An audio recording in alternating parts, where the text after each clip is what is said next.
Eu fico imaginando o Alexandre de Moraes lendo isso aí, vindo isso aí do homem mais poderoso do mundo. Quando ele fala, deixe o Bolsonaro em paz, vocês acham que esse recado aqui é pra quem, hein? Escreve aí nos comentários, pra quem que esse recado, deixe o Bolsonaro em paz? Gente, o Alexandre de Moraes, ele deve estar lá com os joelhos tremendo de medo hoje. Então é o seguinte, eu sinceramente, essa história toda desse conjunto de poder que se atribui ao STF, existe, real, está aí, estamos sofrendo, mas é completamente efêmero, e ele cai em pouco tempo. Sejam bem-vindos, o meu nome é Bruno, deixe o seu like e inscreva-se no canal.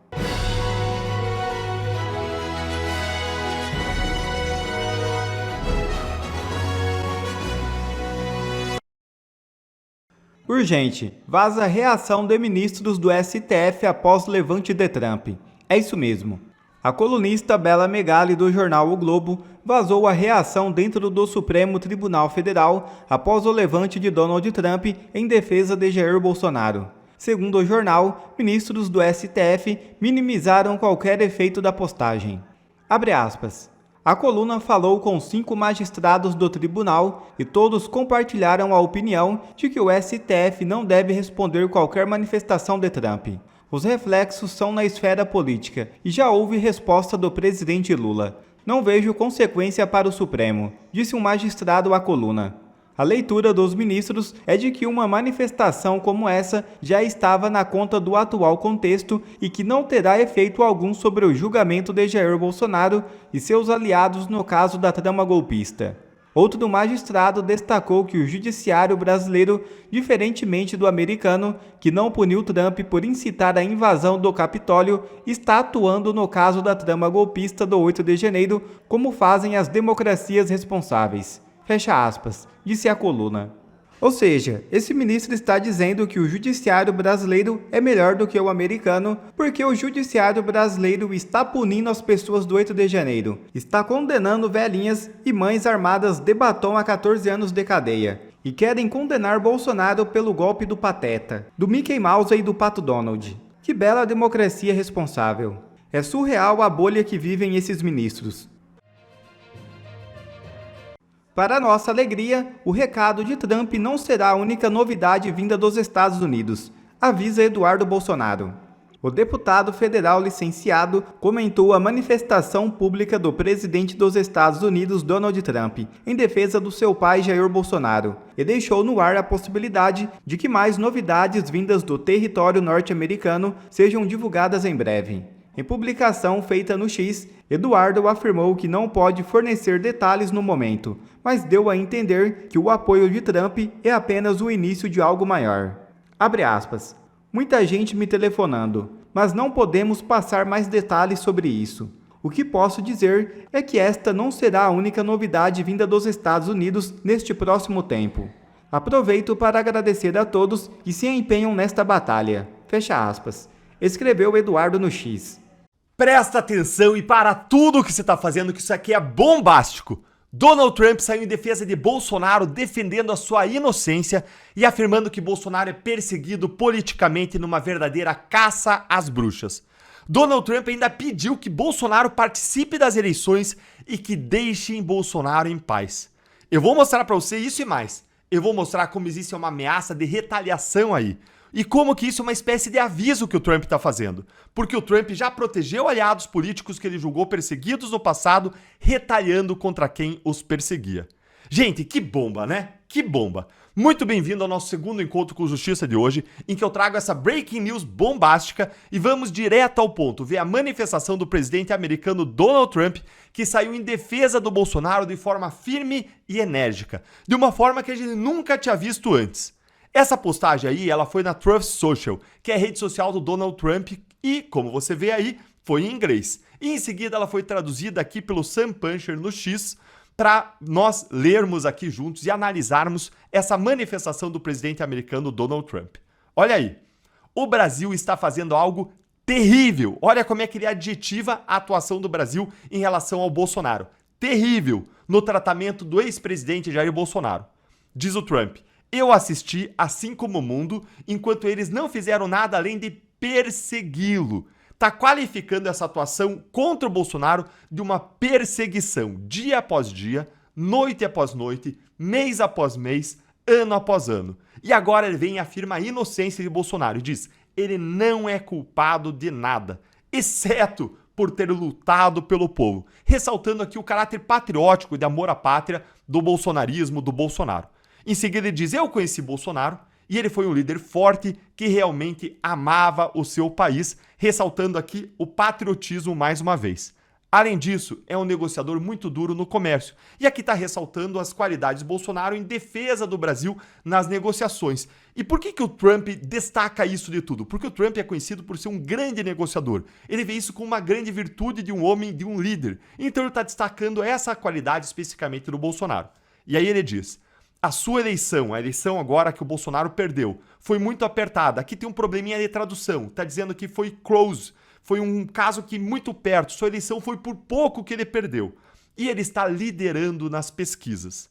E diz: isso não é nada mais nem menos do que um ataque a um adversário político. Ou seja, aquela perseguição que ele diz que existe é uma perseguição política contra o adversário político de Lula, do STF. E segue: algo que eu conheço muito bem.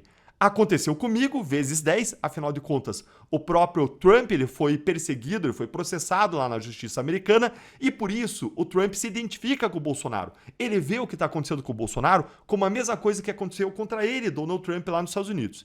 E aí o Trump segue dizendo: e agora nosso país é o hottest do mundo, o mais quente, o mais legal, o mais forte do mundo, o mais relevante do mundo. E diz: o grande povo do Brasil não aceitará o que estão fazendo com o seu ex-presidente. Estarei acompanhando de perto. Gente, presta atenção nisso aqui. Aqui tem uma mensagem implícita, muito clara aqui, dentro de uma diplomacia possível. O que o Trump diz é: eu vou estar olhando isso aí de perto, ou seja, eu posso agir a qualquer momento. E fala: estarei acompanhando de perto essa caça às bruxas. Veja como que ele qualifica a atuação da justiça brasileira contra Bolsonaro. Uma caça às bruxas, uma perseguição política em relação a Jair Bolsonaro, mas não só ele, em relação à sua família e a milhares dos seus apoiadores, fazendo referência aqui aos réus, aos investigados do 8 de janeiro e outros que estão sendo silenciados, perseguidos, censurados. E diz: o único julgamento que deveria estar acontecendo é um julgamento pelos eleitores do Brasil, ou seja, o Bolsonaro ele tem que participar aí das eleições. É esse o julgamento ao qual o Bolsonaro tem que ser submetido, diz Donald Trump, e diz ainda claramente: isso se chama eleição. E termina aclamando: deixem Bolsonaro em paz. O que a gente fica na dúvida aí se é um pedido com a diplomacia possível aqui, ele está sendo bem agressivo, ou até assim com uma conotação aí de uma ordem: deixe Bolsonaro em paz. E quando você mistura esse deixe Bolsonaro em paz com estarei acompanhando de perto, fica aí uma mensagem implícita, muito importante, fica aí um aviso, quase uma ameaça aí de uma possível retaliação do Trump. E, gente, eu fico imaginando o Alexandre de Moraes lendo isso aí, vindo isso aí do homem mais poderoso do mundo. Quando ele fala, deixe o Bolsonaro em paz, vocês acham que esse recado aqui é pra quem, hein? Escreve aí nos comentários, pra quem que esse recado, deixe o Bolsonaro em paz? Gente, o Alexandre de Moraes, ele deve estar lá com os joelhos tremendo de medo hoje. Sabe qual que é o outro personagem que o Trump disse que era vítima de uma caça às bruxas? Foi o Benjamin Netanyahu, primeiro-ministro de Israel. Aí sabe o que o Trump fez? Aplicou uma série de sanções econômicas, diplomáticas e judiciais contra integrantes do Tribunal Penal Internacional, inclusive aplicando a Lei Magnitsky, aplicando aquela pena de morte financeira a 4 juízes e ao promotor-chefe do tribunal, inclusive com congelamento de ativos e restrições de vistos. Ou seja, o Trump, da última vez que ele disse aí que havia uma caça às bruxas contra um aliado político, agiu retaliando os perseguidores. E esse não foi o único caso. Em Hong Kong, o Trump impôs sanções a juízes e autoridades chinesas que reprimiram dissidentes, que fizeram perseguição política. Por conta também de uma perseguição contra um pastor pelo governo da Turquia, o Trump impôs sanções diretas sobre ministros turcos da Justiça e do Interior e dobrou as tarifas sobre importações de aço e de alumínio, levando à libertação desse pastor em poucos meses. Ou seja, gente, a ameaça aí velada do Trump ela foi seríssima, foi gravíssima e ela é real. Em outros casos, as punições vieram. Se isso alimentou seu coração com uma chama de esperança de justiça, deixe o seu like e compartilhe para a gente aquecer o coração de mais gente. André, é aquela questão. Se vier a Lei Magnitsky aqui, é ataque à nossa soberania, que tipo de reação? Vamos antecipar alguns passos aqui no jogo de xadrez. Que tipo de reação a gente pode esperar do governo brasileiro caso venha a ser aplicada a Lei Magnitsky em relação a algumas autoridades brasileiras? Olha, Júlia, bom, não vejo que as autoridades brasileiras vão recuar. Infelizmente, sobretudo, pelo menos as autoridades judiciais, o Supremo. Tudo o que a gente ouviu até agora e viu foi no sentido de não recuarem, né? Os ministros do STF, eles não têm preocupação nenhuma com o Brasil, né? Em termos de, mas isso pode trazer prejuízos econômicos. Eles vivem numa realidade paralela, eles estão encastelados. Eles não têm a menor ideia do que é o Brasil, né? E eles também não têm nenhuma preocupação com o povo, uma preocupação eletiva.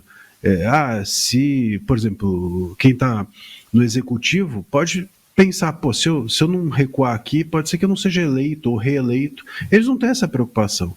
Eles estão realmente num mundo paralelo, num castelo de cristal, numa redoma de vidro, e com muito poder na mão, e completamente distanciados do que realmente é o desejo das pessoas. E aparelhada, toda a nossa estrutura aparelhada. Veja o Itamaraty, por exemplo, que é um órgão de Estado, virou moleque de recado do Lula, moleque de recado do Moraes, a AGU, né, fazendo papel de membro do governo. Então, o Estado todo está aparelhado, essas pessoas estão vivendo em Nárnia, óbvio que eles não vão recuar. E por que eu digo isso? Porque tudo nos leva a crer até agora que seja isso, que seja nesse sentido. E a gente tem visto, inclusive, pessoas ligadas aos ministros ou pessoas até advogados próximos dos ministros dizendo que não haverá esse recuo.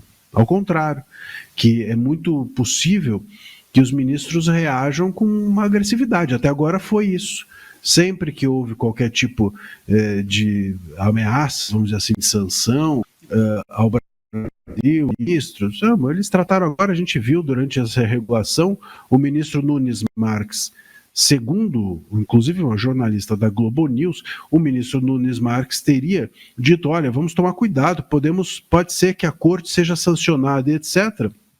E ele tomou uma bronca, nas palavras da jornalista, aspas, bronca do Gilmar Mendes, e aí ficou quieto, segundo ela. Então a gente está diante de uma corte que não tem nenhum compromisso com nada, a não ser com ela própria. Acho muito difícil que haja esse recuo. Acho difícil.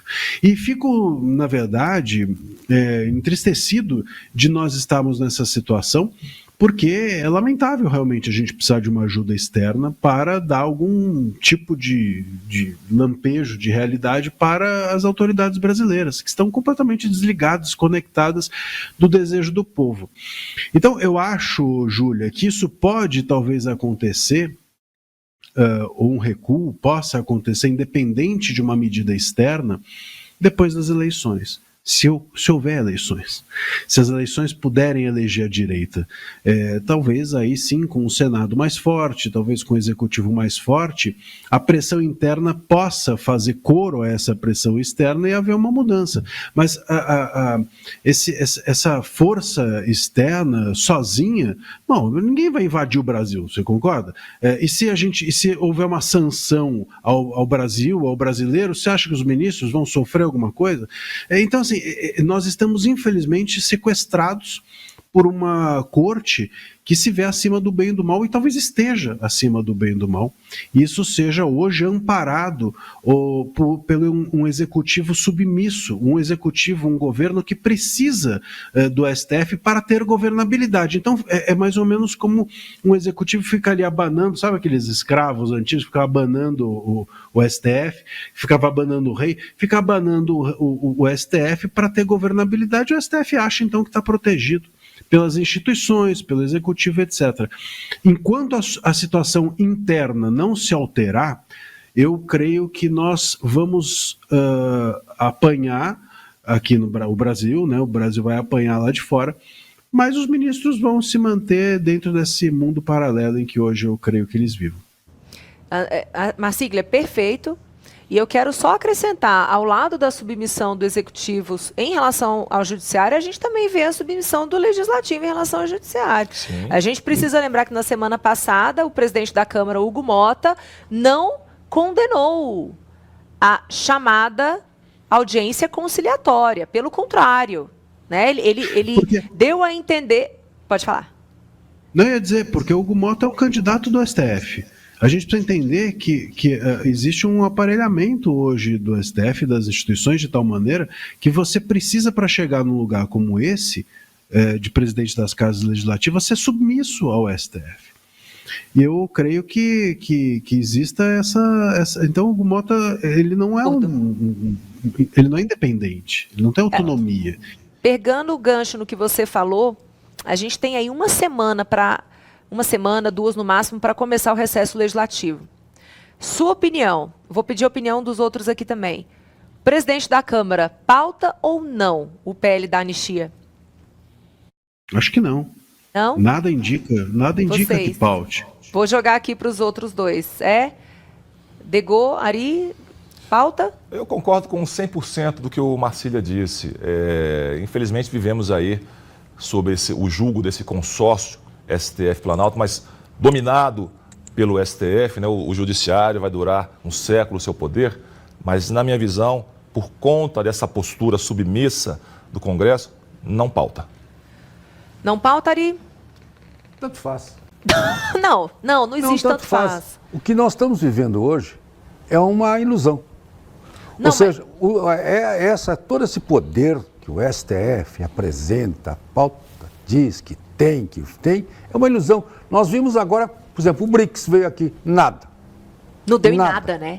Nada de concreto, nada. Só problema pra gente. Nós temos, por exemplo, todo um mundo girando em torno de uma nova geopolítica. Onde é que está o Brasil? Em lugar nenhum.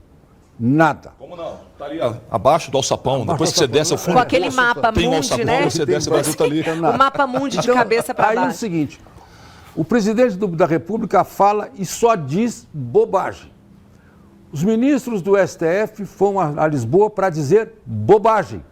Nada que se aproveitasse.